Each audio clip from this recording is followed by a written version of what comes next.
Hello students, hope you all are fine at your home.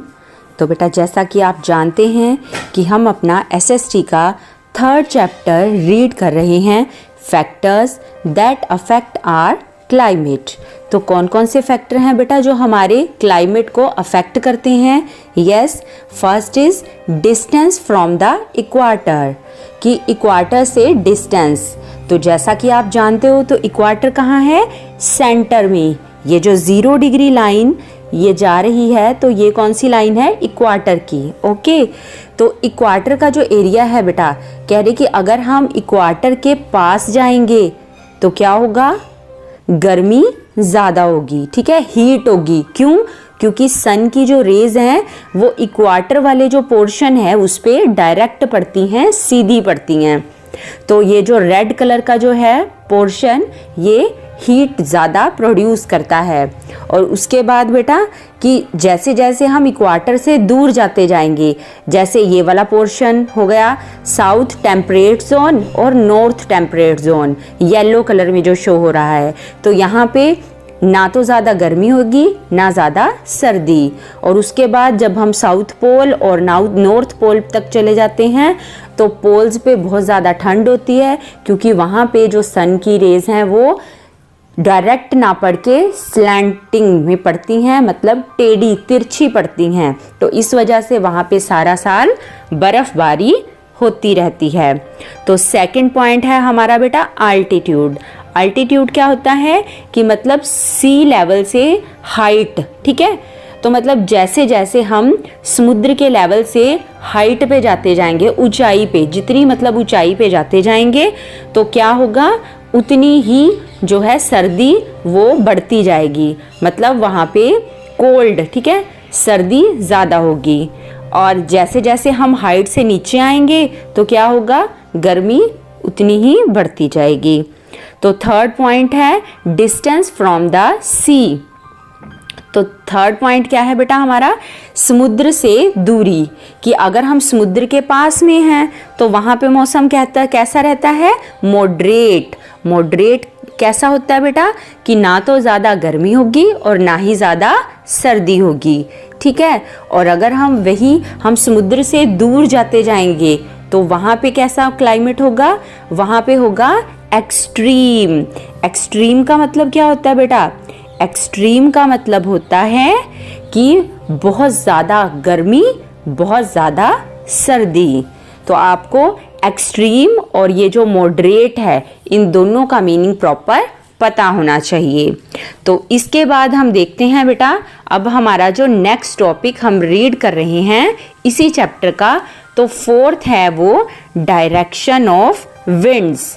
तो बेटा अब देखते हैं कि विंड्स का, ये जो विंड है उसकी डायरेक्शन का हमारा जो क्लाइमेट है उसके ऊपर क्या असर पड़ता है। तो कहते the direction of winds affect the temperature of a place and the rainfall that it gets. कह रहे कि मतलब जो विंड मतलब हवा की जो डायरेक्शन होती है वो टेम्परेचर के ऊपर अपना प्रभाव डालती है। और किस पे डालती है? रेनफॉल, ठीक है, मतलब जो बारिश आती है उसका भी किससे लिंक है? विंड से। तो कहते हैं the wind blows from the cold region, कि जो विंड्स कोल्ड रीजन मतलब ठंडे एरिया से आती हैं, मेक अ प्लेस कूल, वो क्या कर देती हैं? उस जगह को ठंडा कर देती हैं। Winds blow from the hot reason, और ऐसे विंड्स जो हॉट रीजन मतलब गर्म जगह से आती हैं, मेक द प्लेस हॉट, वो जगह को क्या बना देती हैं? हॉट, गर्म बना देती हैं। तो कह रहे the winds coming from the sea carry a lot of moisture. अब एक तरह की जो विंड होती हैं वो कहाँ से आती हैं? समुद्र से आती हैं। तो जो समुद्र से आती हैं हवा, ठीक है, तो वो अपने साथ क्या लाती है? मॉइस्चर। मॉइस्चर क्या होता है? नमी, यानी कि हवा के अंदर पानी की मात्रा का होना। तो कहते they make the weather humid, वो हमारे वेदर को क्या बना देती है? ह्यूमिड, ठीक है, मतलब हमारी जो हवा है, ठीक है, एक आप अगर सोचो, आप ना क्या करना, अभी जैसे समर सीजन चल रहा है, आप अभी कपड़े धो के अगर आप छत पे डालते हो तो क्या होता है? 15-20 मिनट में कपड़ा सूख जाता है। और अगर वही चीज़ हम करें बारिश के मौसम में, तो बारिश के मौसम में क्या होता है बेटा कि आप क्या करोगे कि मतलब सुबह से शाम तक कपड़ा आपने धो के डाला हुआ है, मगर फिर भी वो सूखता नहीं है जल्दी, ठीक है, उसको सूखने में ज़्यादा टाइम लगता है। क्यों? क्योंकि जो हवा चल रही होती है तो उसमें भी पानी होता है, तो वो कपड़ों को सुखा नहीं पाती। एंड कॉज रेनफॉल, तो जब वेदर ह्यूमिड हो जाती है, ठीक है, तो वो क्या करती है, बारिश को लाती है। Places near the sea receive more rain than the places that are farther away.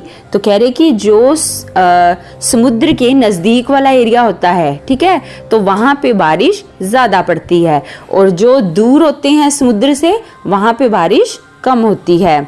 The south west monsoon winds blowing from the Arabian Sea bring a lot of rain to the places on the west coast of India। तो कह रहे हैं कि जो south west monsoon आती हैं, जो south west monsoon होती हैं, ठीक है, आपको पता है ना, ऊपर नॉर्थ, नीचे साउथ, राइट साइड में ईस्ट और लेफ्ट साइड में वेस्ट। तो अब हम किस चीज़ की बात कर रहे हैं, साउथ और वेस्ट, यानी कि साउथ मतलब नीचे वाला और वेस्ट मतलब हमारे लेफ्ट हैंड की तरफ। ओके, तो ये जो इस साइड वाली जो हैं, ठीक है, इस साइड क्या है, अरेबियन सी है। अगर आप इंडिया का मैप देखो तो यहाँ पे अरेबियन सी है साउथ वेस्ट में।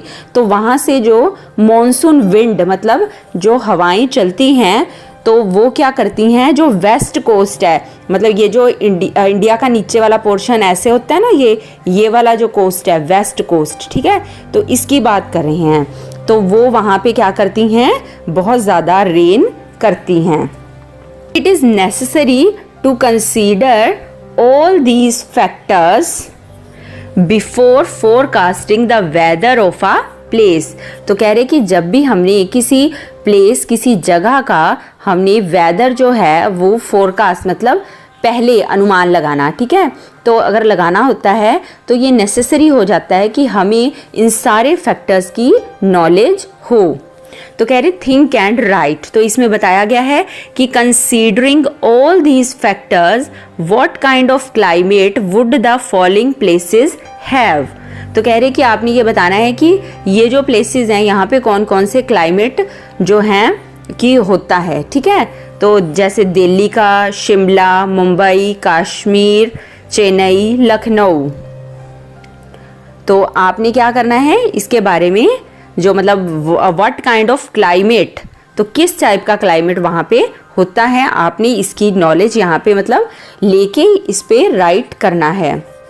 तो नेक्स्ट है कि the scientist who study weather and climate, कह रहे ऐसे साइंटिस्ट, ऐसे वैज्ञानिक जो वेदर और क्लाइमेट की स्टडी करते हैं with the help of various instruments and forecast the weather accurately, और पहले मतलब बहुत सारे इंस्ट्रूमेंट लेके उसकी पूरी स्टडी करते हैं, ठीक है, और फिर क्या करते हैं, वेदर फोरकास्ट मतलब भविष्यवाणी करते हैं कि मौसम ऐसा होने वाला है, मौसम आज बारिश आने वाली है, आज बहुत ज़्यादा गर्मी होने वाली है। तो मतलब वो जो फोरकास्ट करते हैं तो कहते कि आर कॉल्ड मेटेरियोलॉजिस्ट, ठीक है, तो उनको क्या बोला जाता है, मेटेरियोलॉजिस्ट।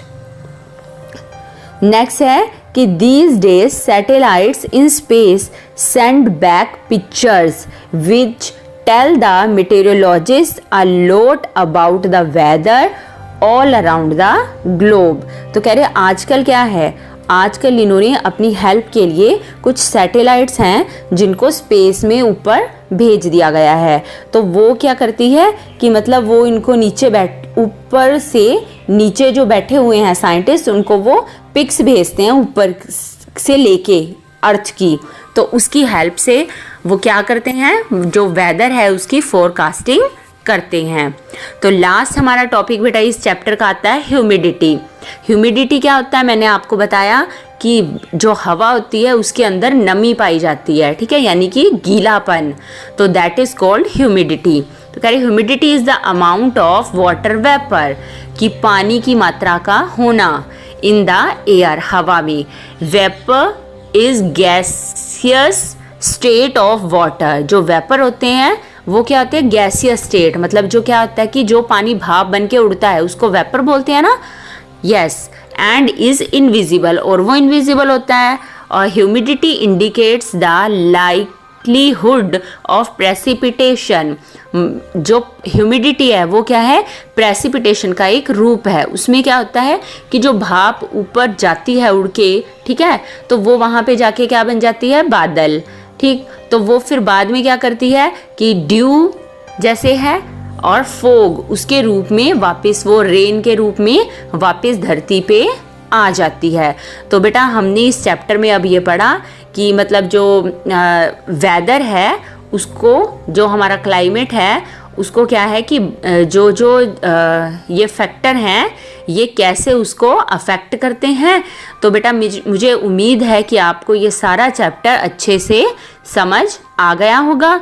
और बेटा इसमें ये जो आपको ये कुछ स्टेट्स का बता रखा है, ठीक है, तो इसके आपने क्लाइमेट के बारे में यहाँ पे राइट डाउन करना है। आप मतलब क्या है कि इसके लिए नेट की हेल्प से इसको कर सकते हो।